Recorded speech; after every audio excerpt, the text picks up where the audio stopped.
Bonjour à tous.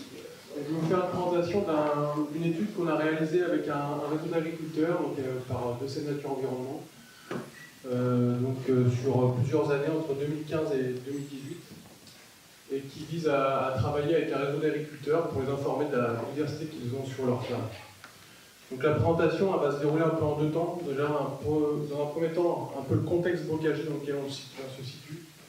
Très rapide, puis après je vous présenterai vraiment en détail ce qui a été réalisé avec ce réseau d'agriculteurs.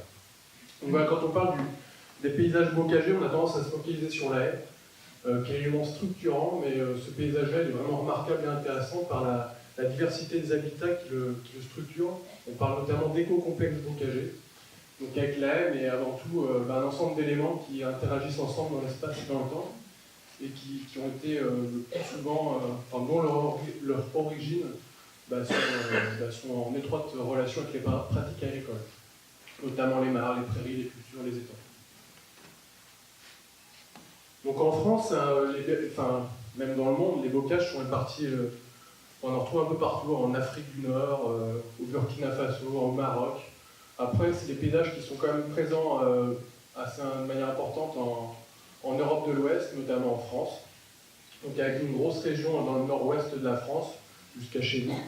Et on estime qu'il recouvre environ 25% du territoire national. Donc un paysage quand même assez important. Donc vous avez sur la droite différentes photos, donc du bocage d'Ille-et-Vilaine, bocage de Seine-les-Alpes en Alpes-de-Haute-Provence, le bocage vendéen. Donc chaque paysage bocager après ensuite peut avoir des particularités en termes de pratiques agricoles derrière. Donc là ici on a un paysage bocager pas très loin d'ici sur la commune de Valves. Et donc ça c'est chez un exploitant avec qui on avait travaillé.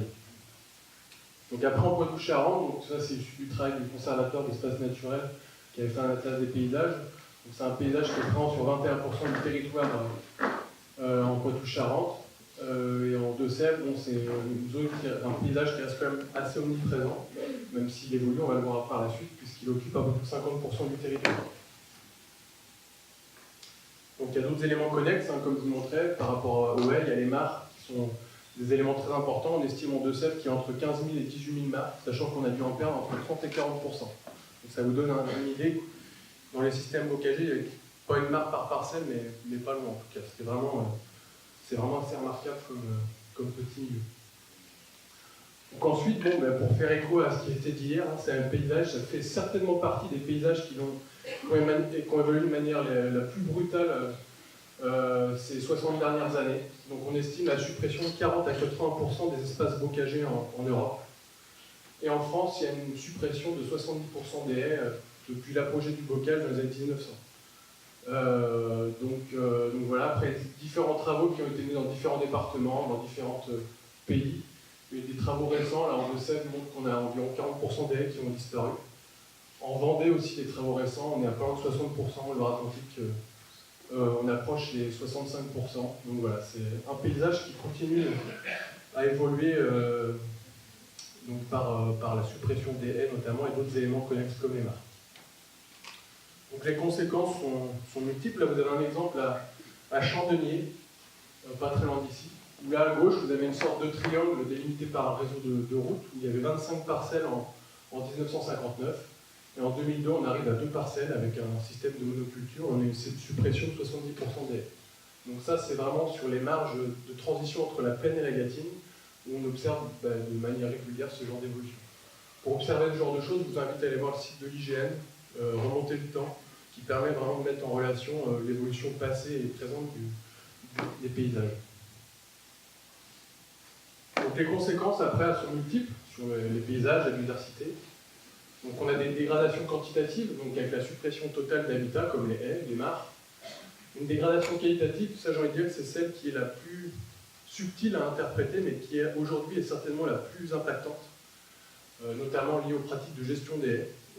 On arrache de moins en moins de haies. Par contre, la dégradation des haies au niveau des entretiens, elle peut être très impactante sur la faune, la flore. Donc dégradation des micro-habitats, des conditions microclimatiques. Donc ça, c'est plus subtil à appréhender, mais c'est tout aussi impactant qu'un arrachage, en fin de compte. On a une perte aussi d'hétérogénéité à terme. Quand on le voit sur les photos d'avant, le paysage se banalise, en fin de compte.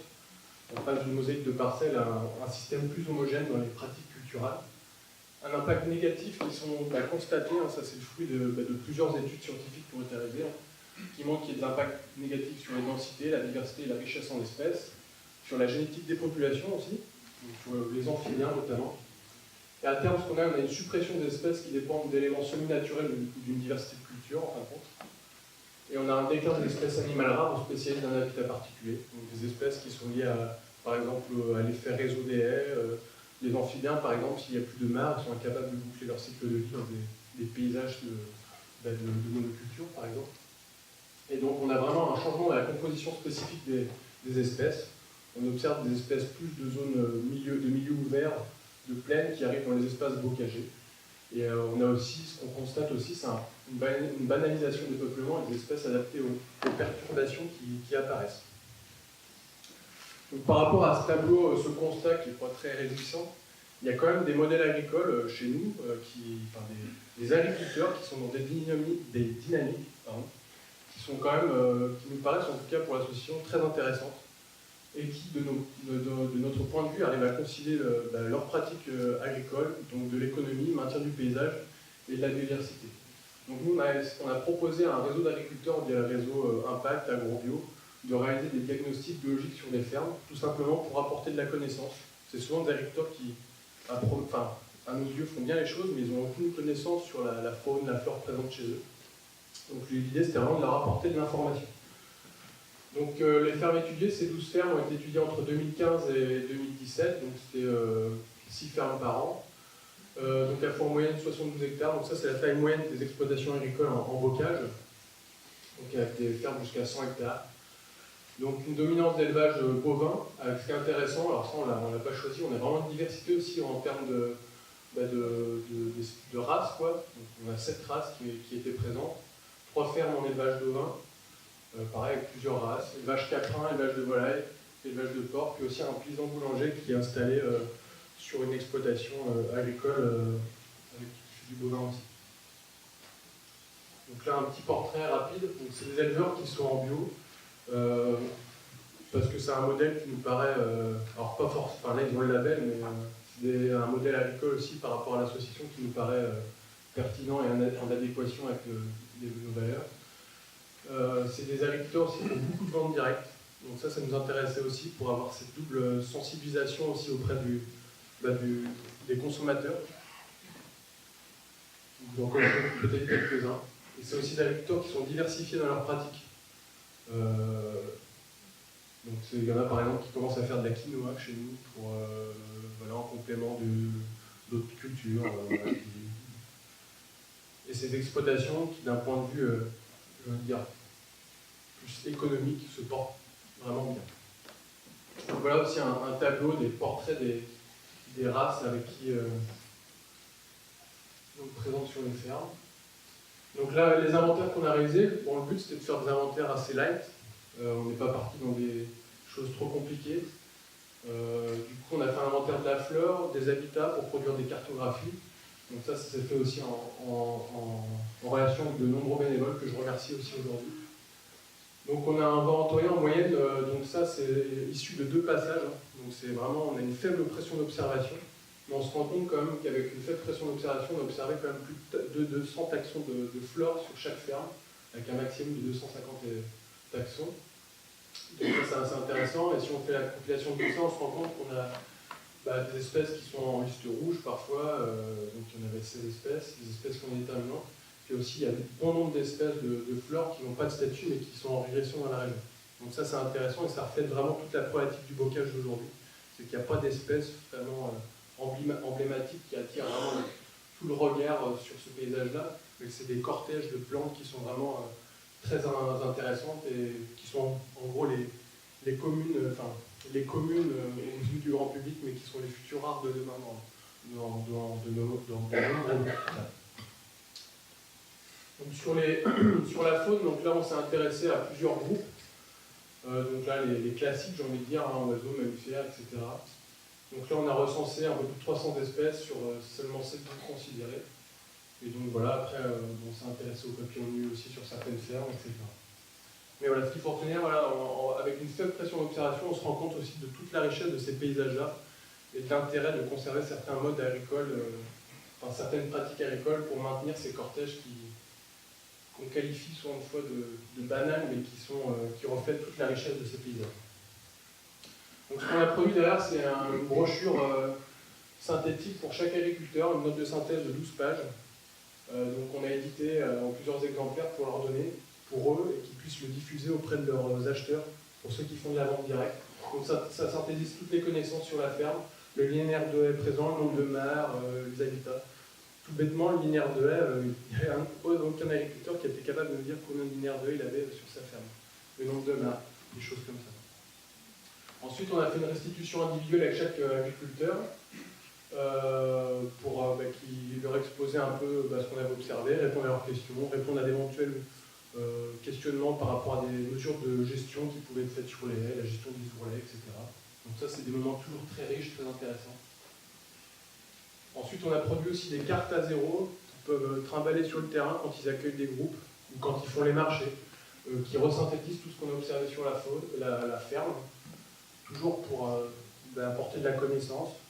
Et aussi, on a réalisé sur chaque ferme un reportage photo. Donc, je remercie aussi Alain Buchet, avec qui on a travaillé, qui a fait le portrait de chaque agriculteur, des photos aériennes en drone de chaque ferme, des vues des parcelles, etc., pour que ça puisse servir à eux aussi pour, quand ils font de la vente directe, tout ça, valoriser un peu tout leur travail. Une exposition aussi qui a été réalisée, qui est présente dans le hall ici, que je vous invite à aller découvrir. Voilà. On a fait aussi des sorties grand public, qui ont réuni un peu plus de 300 participants, des conférences, etc. Donc sur les fermes, donc en impliquant les agriculteurs, c'est eux qui présentaient un peu tout ça, qui présentaient aussi les inventaires qu'on a réalisés chez eux. Donc une sortie naturaliste avec différentes personnes. Et aussi ce qui est intéressant, c'est qu'on a réuni tout le monde à la fin, on a fait une soirée de restitution chez un agriculteur, on a présenté l'ensemble des résultats, comme je fais un peu aujourd'hui, pour confronter les regards, discuter. Et ce qu'on a fait aussi, on a proposé un menu Boquin. Et l'idée, c'est vraiment de proposer un menu avec tous les produits de chaque agriculteur. Donc il y a juste le cognac qu'on était chercher où il est. Mais après, c'est que des choses produites sur la ferme. Le pain avec le paysan boulanger, la brioche. Et parce qu'on a, une de nos convictions aussi, c'est que ces modèles agricoles, on a une des solutions pour les soutenir, c'est ce qu'on choisit de manger aussi dans l'assiette. Ça passe par là aussi. Et montrer aussi que c'est possible à l'heure actuelle de se fournir en local et de valoriser ces modes d'exploitation qui arrivent à concilier l'économie du paysage et le maintien de la diversité. Donc là, vous avez la localisation des différents produits qu'on a utilisés sur les différentes fermes. Donc voilà, et les perspectives, c'est on poursuit des inventaires sur ces réseaux de fermes, avec d'autres agriculteurs aussi. Donc là notamment avec Paulin qui va des inventaires sur les hétérocères, les papillons de nuit, sur le réseau des fermes pour compléter les connaissances. Après on fait des inventaires aussi sur les amphibiens reptiles, sur ces fermes-là aussi. Et puis une petite conclusion, voilà. Bon, je vous laisse la lire, mais juste rajouter que le bocage et les agriculteurs aussi de ces paysages-là, c'est vraiment... Donc ce n'est pas qu'un héritage du passé, c'est vraiment un paysage que je trouve moi en tout cas très contemporain et très d'actualité par rapport aux problématiques agricoles auxquelles on fait face. On parle beaucoup d'agroécologie, d'agroforesterie. Là on a un exemple typique d'un paysage agroforestier qui est présent dans nos campagnes depuis le XVe siècle et qui est en train de continuer à décliner, alors qu'il concilie vraiment de nombreux enjeux, notamment sociétaux et environnementaux, et avec des agriculteurs qui ont une place vraiment très importante dans nos campagnes, d'un point de vue social, d'un point de vue maintien des paysages, qualité de l'eau, qualité, etc. Donc voilà, je vous remercie. J'ai compris que l'objectif de ce travail, c'était de valoriser les pratiques agricoles des agriculteurs qui étaient partenaires ici. Et de ce point de vue, l'objectif est atteint. Après, je me demandais si, pour l'argumentation, pour montrer que ces pratiques sont vertueuses, il ne serait pas nécessaire d'avoir des points de comparaison avec, sur à peu près les mêmes sites, d'autres pratiques agricoles. Alors, la question c'est, est-ce que le protocole qui a été mis en place en termes d'inventaire, qui est quand même un protocole assez léger, permettrait, s'il était reproduit sur les mêmes secteurs où il y a d'autres pratiques agricoles, est-ce que ce protocole permettrait d'apporter des arguments en faveur de ces pratiques-là? Alors ça c'est juste qui pourrait être produite en effet. Après, pour le protocole ACLINE, c'est pas un protocole scientifique, c'est un protocole d'inventaire, connaissance. Après, j'ai envie de dire que les connaissances sur le bocage, sur l'agriculture, l'intérêt du bocage pour la biodiversité, etc., il y a de nombreuses publications scientifiques qui existent depuis les années 70. On peut refaire des études qui montrent la comparaison entre les paysages plus ouverts selon des gradients, mais bon, des études, on a déjà des centaines. Après, on a du mal à s'y approprier. Par exemple, l'effet brise-vent et l'intérêt sur les gains de production sur les cultures de 6 à 20%, ça a des années 70. On n'arrive pas à avancer là-dessus, quoi. Donc après, on peut refaire des études, mais est-ce pertinent en tout cas? On va peut-être essayer de valoriser déjà ce qu'on connaît par rapport à tout ce qui a été produit dans la littérature scientifique. C'est impressionnant toutes les études qu'il y a et qui montrent ce que tu veux dire en fin de compte. Enfin, les connaissances, on les a. Enfin, de mon point de vue, en tout cas, on les a. Après, ça peut être intéressant de confronter dans ce genre d'études le regard, d'associer d'autres agriculteurs qui sont dans d'autres dynamiques agricoles. Le but, c'est pas de faire du bocage partout, hein, mais c'est déjà de maintenir le bocage où il a sa place dans nos territoires. En fait. Mais ça peut être intéressant, en tout cas, de confronter le regard. Ça aurait été intéressant, en tout cas, d'avoir 12 agriculteurs qui sont dans d'autres systèmes pour qu'ils échangent entre eux, parce que c'est ce qui est intéressant. En tout cas, tout ce que je peux dire, c'est que les agriculteurs à qui on travaille, d'un point de vue économique, c'est eux qui seraient mieux placés pour en parler, mais c'est des exploitations qui sont plutôt dans le vert, j'ai envie de dire, par rapport à un contexte global qui n'est pas forcément favorable. Une autre intervention, une question? Jean-Michel Milot de Sève Nature Environnement. Pour ajouter aux questions de Jean-Michel Poirot, est-ce que dans les comparaisons entre agriculteurs et fermes, on ne pourrait pas ajouter les critères de nombre d'heures de travail, nombre de personnes vivant sur, nombre d'euros qu'ils peuvent s'accorder au mois, etc. Et puis beaucoup de diffusion ensuite, parce qu'il y a beaucoup de petits agriculteurs ou de candidats agriculteurs qui hésitent ou qui ne savent pas. Je veux dire oui, après, c'est des choses qui sont un peu plus délicates peut-être à exposer, mais après, oui, c'est des choses qui sont intéressantes. Hein. Là, moi, c'est avec pas tous, mais des agriculteurs ici qui on a travaillé, qui arrivent à se prendre plusieurs semaines de vacances par an en termes d'organisation. Voilà, moi, c'est des choses, en tout cas, je trouve pertinentes à mettre en avant, pour montrer que c'est pas impossible, en tout cas. Et à première vue, ils n'en vivent pas plus mal que les autres. Quoi. Oui, Raphaël Grimaldi, Crène, Poitou-Charentes. Ça rejoint aussi des interventions précédentes. Enfin, je trouve vraiment essentiel de pouvoir travailler avec la base, et donc avec ces agriculteurs qui sont sur le terrain. Après, reste évidemment la question que ces expériences puissent rayonner auprès d'autres exploitants. Donc après, le travail avec des groupes d'exploitants, ce serait vraiment une continuité aussi logique. Et là, je pense qu'ils font aussi le travail de par eux-mêmes. Voilà. Après, reste la question de pouvoir travailler ou associer des organismes professionnels agricoles. Il y a évidemment des champs à travailler. L'autre question, c'était plus une question par rapport au choix de l'exploitation. Là, on va être concentré sur la gatine et le bocage pressuré. Donc là, vraiment, c'est des entités vraiment paysagères de bocage qu'on a en Deux-Sèvres. On a aussi, on voyait sur la carte, l'inventaire des paysages, des secteurs en sud de Sèvres sur le Mélois, sur lesquels on a principalement des exploitations de polyculture élevage, dont le maintien est essentiel pour le maintien de paysages de bocage qu'on a sur ces parties-là.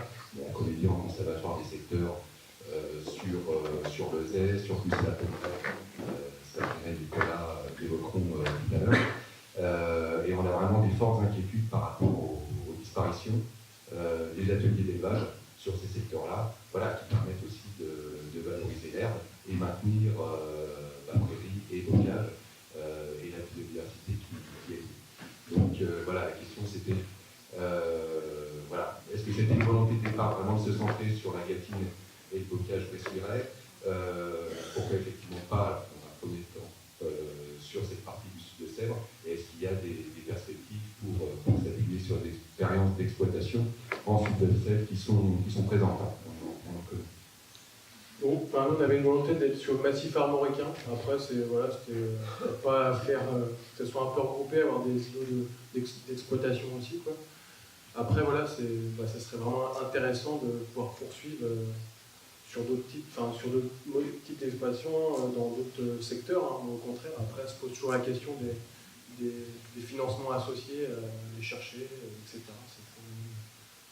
Mais en tout cas, moi, je trouve ça pertinent et je trouverais ça intéressant pour qu'on puisse continuer, en tout cas, à travailler avec d'autres agriculteurs, quoi, pour confronter les regards, etc. Après, voilà, il faut mettre ça en place, mais dans l'idée, oui. Et surtout aussi, pour compléter, il n'y a pas que la DSE qui a fait ça, hein. Il y a le groupe Ornitho qui avait travaillé avec des réseaux d'agriculteurs, il y a le réseau l'ONCFS qui a des réseaux agricoles, enfin voilà, il y a peut-être aussi des choses pour que tous ces réseaux se rapprochent et constituer vraiment un réseau d'agriculteurs issus de toutes ces dynamiques en fin de compte. Oui, Jérôme Bange de l'association Environnement.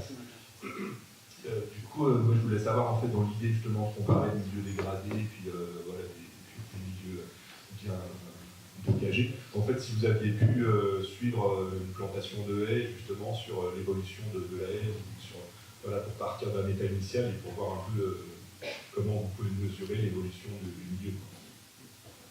Alors, ça on l'a pas fait. Après, par exemple, je pense à l'exploitation de Régis Ziolo, là, qui est suivie par l'ONCFS. Il y a eu des plantations. Alors moi, je suis pas bien placé pour en parler, mais je pense qu'il y a joué Johan, voire Sophie, peut-être.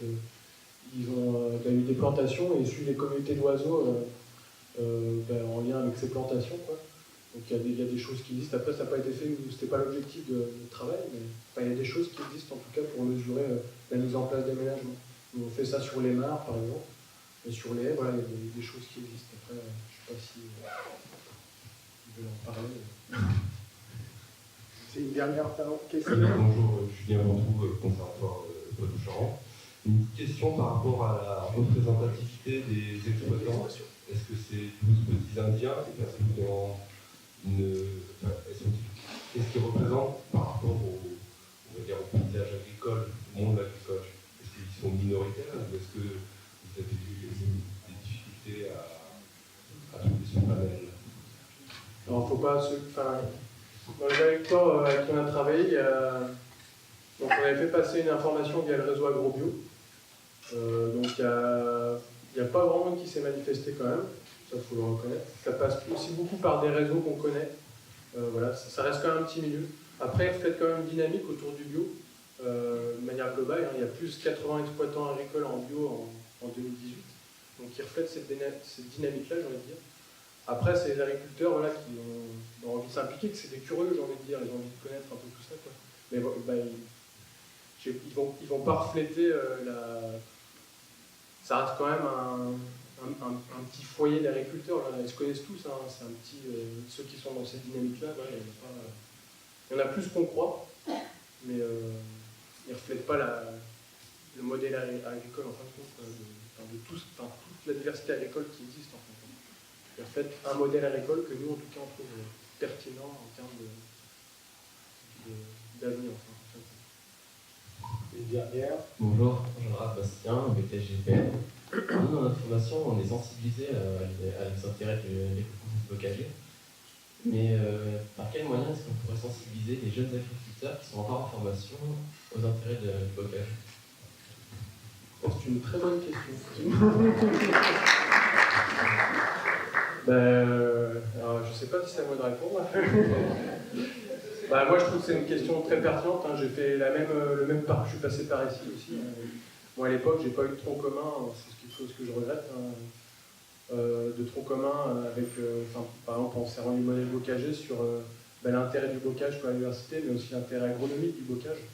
Et je pense que mes collègues qui étaient en production en PA, en production agricole, ils n'ont pas eu ce genre de choses. Après, les formations agricoles, elles évoluent aussi.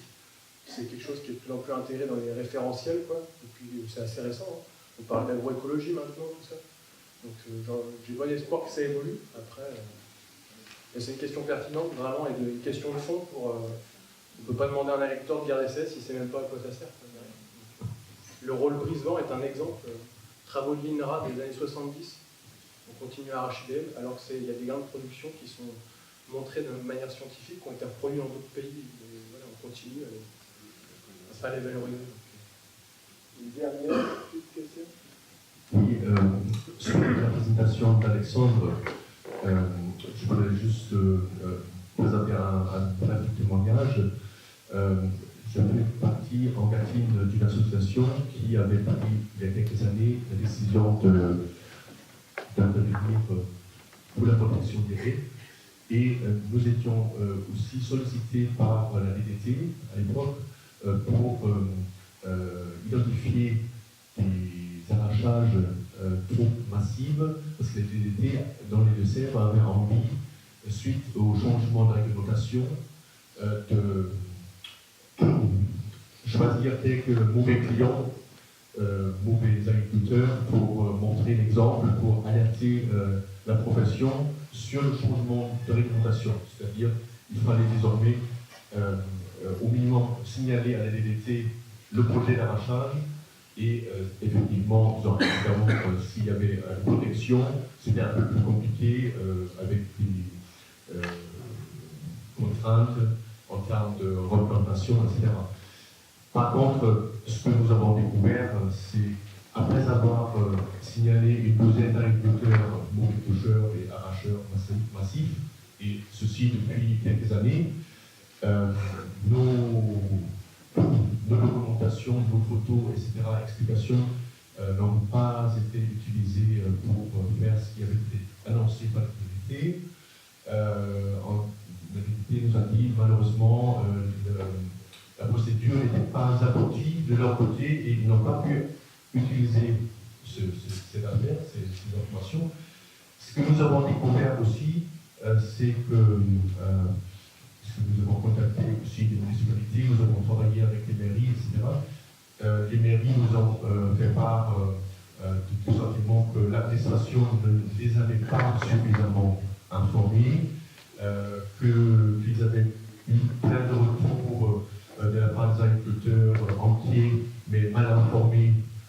Et donc, ceci expliquait que plein de haies ont été arrachées avant le changement, parce que les agriculteurs se sont dit il faut arracher maintenant, parce qu'après ce sera trop tard, on ne pourra plus l'arracher.